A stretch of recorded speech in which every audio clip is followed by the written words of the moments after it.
मंदिरातून चोरट्यांनी दानपेटी फोडून त्यातील रोख रक्कम लंपास केल्याची धक्कादायक घटना शनिवारी मध्यरात्रीच्या 12 वाजताच्या सुमारास अमरावती जिल्ह्यातील वाटोळा शुक्लेश्वर येथे घडली आहे।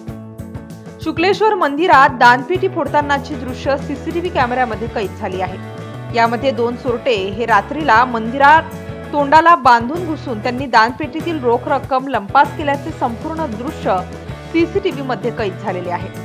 सदर घटनेसंदर्भात पोलिसात तक्रार दाखल करण्यात आली असून पोलीस सध्या घटनास्थळी दाखल झाले आहेत व पोलिसांनी तपासाला सुरुवात केली आहे।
वेगवान घडामोडी पाहण्यासाठी आमच्या चॅनलला लाईक व सबस्क्राइब करायला विसरू नका।